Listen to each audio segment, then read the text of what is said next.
Hello students, नमस्कार। Online classes में आप सभी का स्वागत है। और हम चल रहे हैं वही चैप्टर है खिलाड़ी के लिए संतुलित आहार। तो आज हम चल रहे हैं कैलोरी मान।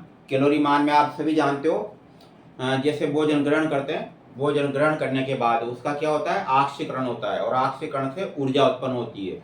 तो ये जो ऊर्जा होती है उसको उष्मा ऊर्जा के रूप में प्रकट किया जाता है। इसी को क्या कहा जाता है, कैलोरी मान कहा जाता है। ज़्यादा डीपली नहीं जाते, जैसे भोजन जो होता है तो वो कोशिकाओं में जाता है काय के रूप में। पहले जैसे आमाशय में उसका पाचन होता है और पाचन होने के बाद छोटे छोटे कणों के रूप में टूट जाता है, लास्ट में बचता है ग्लूकोज और ग्लूकोज कोशिकाओं में जाता है और कोशिकाओं में उसका ऑक्सीकरण होता है जिसके फलस्वरूप ऊर्जा उत्पन्न होती है। और वो जो ऊर्जा है उसकी मात्रा को जो है ना काय में इसमें व्यक्त किया जाता है, यानी उष्मा ऊर्जा जो होती है ना उसके रूप में प्रदर्शित होता है ये।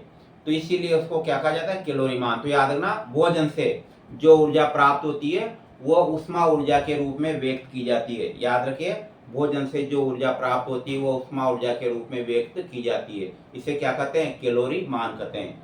याद रहेगा, कैलोरी मान। अब जो कैलोरी मान होता है इसका जो मात्रक होता है ना वो क्या होता है, किलो कैलोरी। किसका, कैलोरी मान में आ रहा है, जिसका जो मात्रक होता है किलो कैलोरी। Kilo calorie.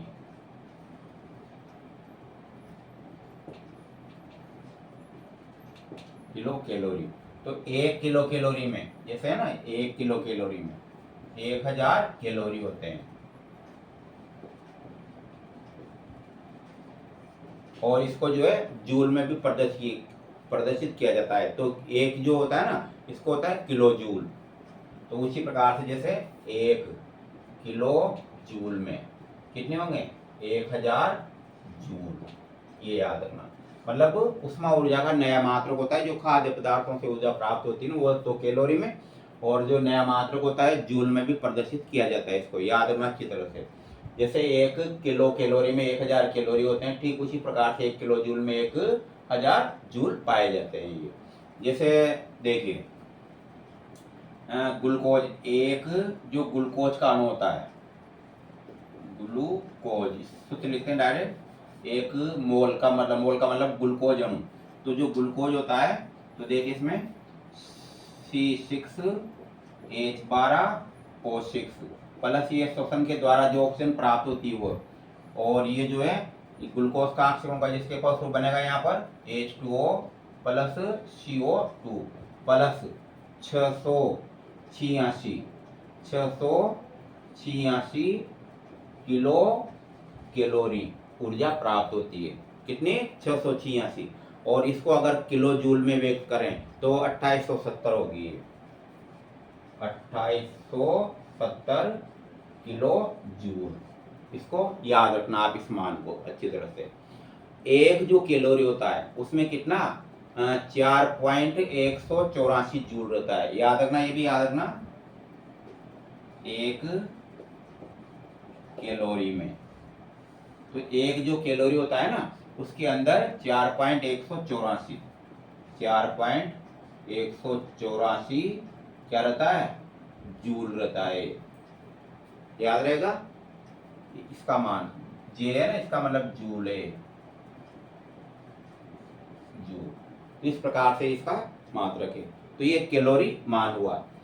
तो अलग अलग जो भोज्य पदार्थ होते हैं, खाद्य पदार्थ, उनका कैलोरी मान भी क्या होता है, अलग अलग होता है। अभी तुलनात्मक रूप से देखेंगे। और इसमें एक और टॉपिक है जिसका नाम है कार्यकीय मान। ये तो था कैलोरी मान, दूसरा कार्यकीय। ये शारीरिक मान होता है सामान्यतः।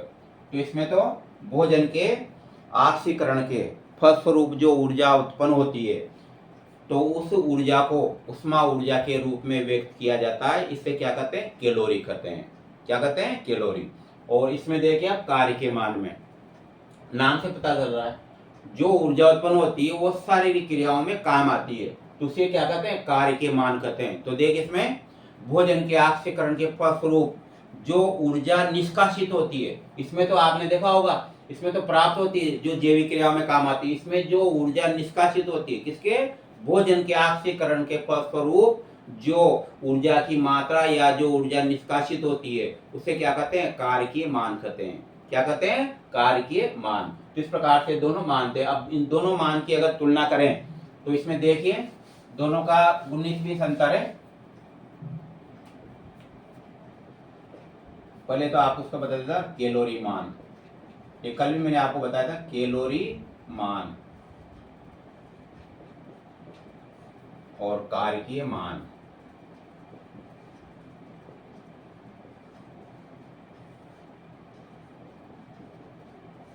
तो प्रोटीन का जो कार्यकीय जो होता है ना कैलोरी मान, यह आया था 2013 के अंदर जो पिट एग्जाम का जो पेपर हुआ था उसमें। तो दोनों का अच्छी तरह से मान याद रखना आप। तो कैलोरी मान तो आपको अच्छी तरह से पता ही है, जैसे 1 ग्राम कार्बोहाइड्रेट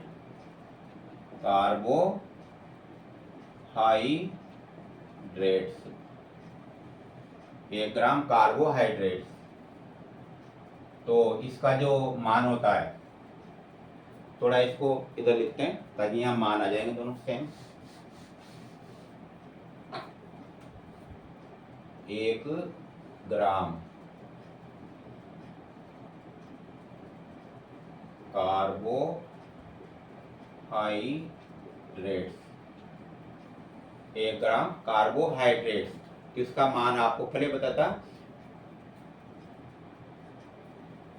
कल भी मैंने आपको इसका मान बताया था।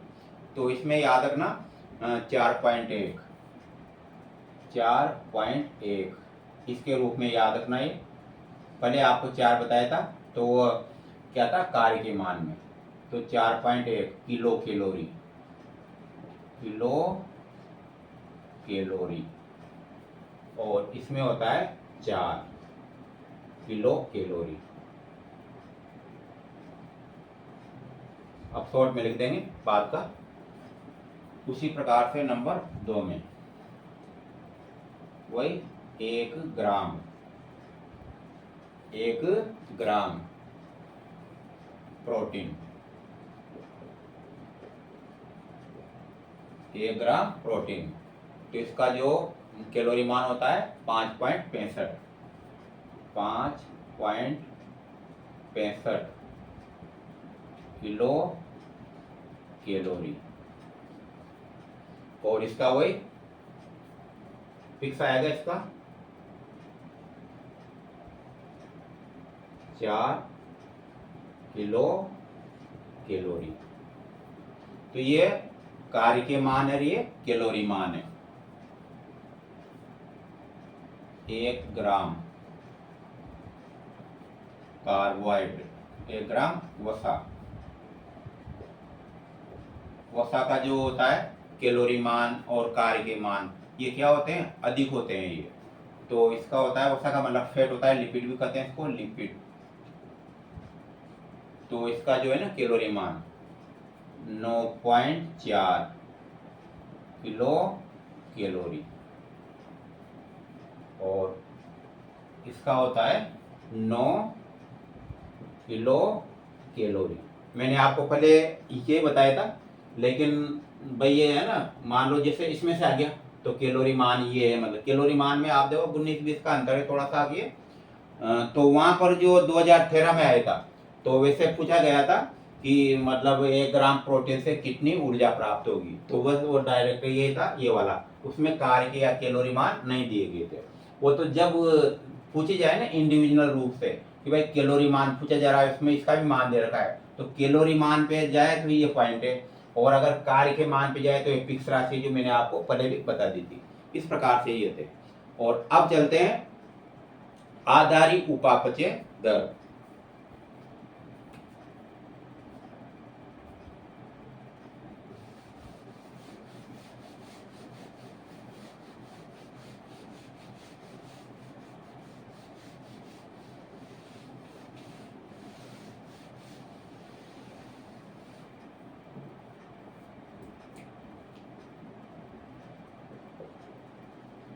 आधारी उपापचय पचे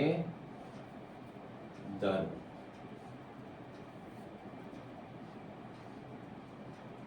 बेसिक मेटाबॉलिज्म या मेटाबॉलिक भी कहते हैं रेट।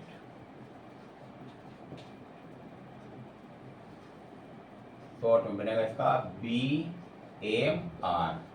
तो ये महत्वपूर्ण होती है, याद रखना। हमारे शरीर की जो आधारी उपापचय जो दर है उसको पीयूष ग्रंथि का जो हार्मोन होता है थायरोक्सिन, ये नियंत्रित करता है। अच्छी तरह याद रखना, हमारे शरीर की BMR को पीयूष ग्रंथि का जो हार्मोन होता है थायरोक्सिन, ये क्या करता है, नियंत्रित करता है। तो याद रहेगा आधारी उपापचय दर, बेसिक मेटाबॉलिज्म रेट। मेटाबॉलिक भी कहते हैं, मेटाबॉलिज्म भी कहते हैं इसको। तो इस प्रकार से देखिए, आवश्यक ऊर्जा की वह मात्रा जो विश्राम अवस्था के समय शारीरिक क्रियाओं के लिए आवश्यक होती है। एक बार फिर देखना, आवश्यक ऊर्जा की वह मात्रा जो विश्राम अवस्था में शारीरिक क्रियाओं के लिए आवश्यक होती है, वो क्या कहलाती है, आधारी उपापचय दर कहलाती है। तो जिस समय हम सोए रहते हैं तो हमारी जो मतलब विश्राम अवस्था में चाहे बैठे रहें मतलब सो जाएं, तो उस समय ये जो रेट है ये क्या रहती है, इसको पीयूष ग्रंथि, ये जो क्या नाम है इसका, थायराइड ग्रंथि है, उसका जो हार्मोन होता है थायरोक्सिन, ये क्या करता है, नियंत्रित करता है ये। तो ये जो आधारी उपापचय दर होती है ये शरीर के लिए क्या होती है, महत्वपूर्ण होती है। तो इसमें याद रखना, जिसकी बीएमआर उच्च होती है तो वो सामान्यतः क्या होता है, दुबला पतला होता है, यानी जिसमें आधारी उपापचय की क्रियाएं तेज हो जाए। यूं मान लो ना आप, तो अगर थायरॉक्सिन आपने देखा होगा, जिसे डॉक्टर क्या करता है, थायराइड की जांच करवाता है, तो याद रखना थायराइड ग्रंथि, इससे कौन सा हार्मोन, थायरोक्सिन हार्मोन स्रावित होता है। अगर इसकी मात्रा बढ़ जाएगी, मात्रा बढ़ जाती है तो क्या होगा, ये जो है ना BMR यानी बेसिक मेटाबॉलिज्म रेट भी बढ़ जाएगी। तो वह जितना भी भोजन ग्रहण करेगा सबका क्या हो जाएगा, ऑक्सीकरण हो जाएगा, और मतलब उसमें जो जितने पोषक जाने चाहिए ना कोशिकाओं में, उतने नहीं पहुंच पाएंगे, यानी जितना भी खाएगा वह सब पच जाएगा उसमें। तो कोशिकाओं के लिए पदार्थ मतलब क्या हो जाएंगे, नहीं बचेंगे। तो धीरे धीरे क्या होता है, वो व्यक्ति दुबला पतला होता जाता है। तो ये थायराइड जो है ना, थायरॉक्सिन दो प्रकार से प्रभावित करता है। एक तो इसकी अधिकता है कमी, जिसमें इसकी थायरॉक्सिन की कमी होती है वो व्यक्ति क्या होता जाता है, मोटा होता जाता है, क्योंकि जितना भोजन ग्रहण करता है ना उतना काम नहीं आ पाता है, तो फैट के रूप में शरीर में जमता है। तो इस प्रकार से दोनों ये चीजें प्रभावित करती है।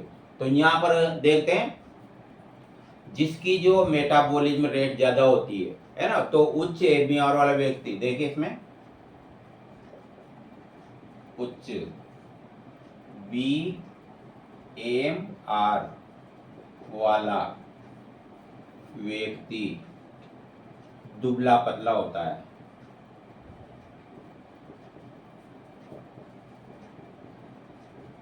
दुबला पतला होता है।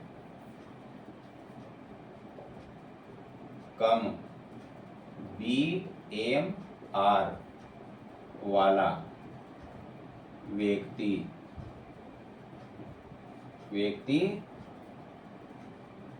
अपना भार यानी वजन बढ़ाने वाला होता है।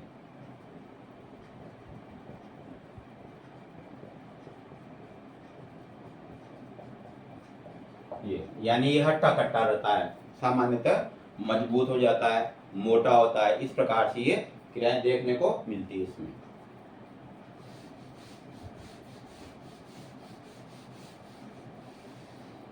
अब इसमें देखते हैं, तो याद रखना ये भार बढ़ाने की क्षमता रखता है ये। तो इसमें जो BMR होती है वो क्या होती है, लगभग यूं मानो एक स्वस्थ युवा व्यक्ति की जो है प्रतिदिन की BMR कितनी होती है, 1600 किलो कैलोरी होती है। एक स्वस्थ युवा व्यक्ति की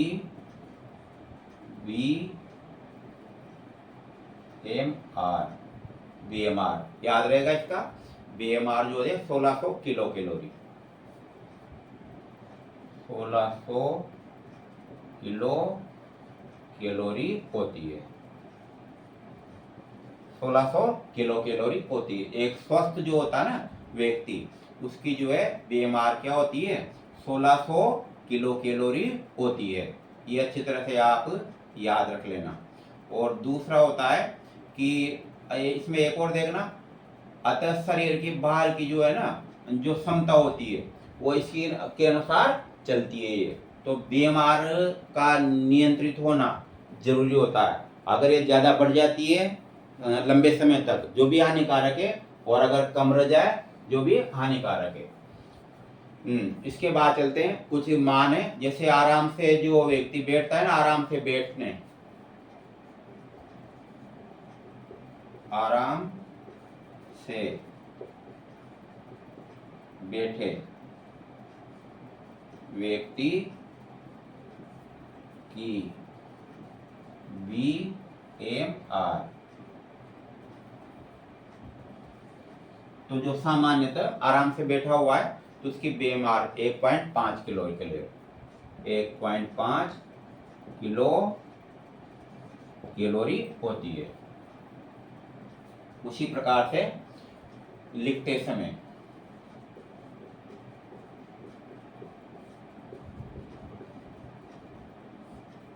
समय वही व्यक्ति की जो BMR होती है वो रहती है 1.76 किलो कैलोरी।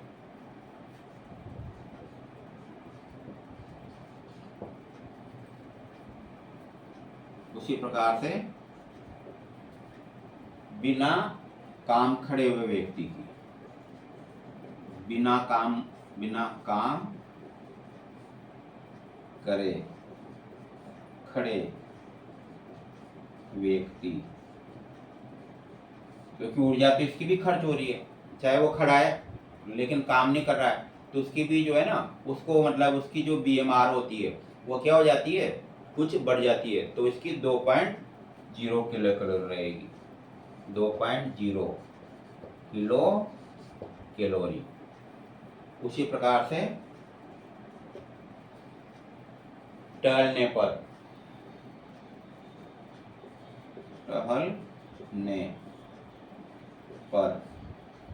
या जो टहलता व्यक्ति, उसकी जो BMR होती है ये होती है 3.3 किलो कैलोरी।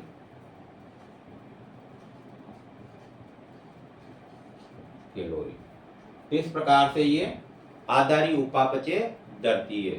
तो जो आधारी उपापचय दर है वो इस प्रकार से व्यक्त की जाती है। नेक्स्ट में कल ये चैप्टर समाप्त कर देंगे। कल जो भी बचाएगा ना इसमें से आने वाले जो क्वेश्चन है वह कल समाप्त कर देंगे इसको। तो ये जो भी स्टूडेंट देख रहे हैं उनको बहुत बहुत धन्यवाद कि वो लगे हुए भी देखने पर, कम से चाहे वो 20 हो 25 हो, लगभग 20-25 तो है सही।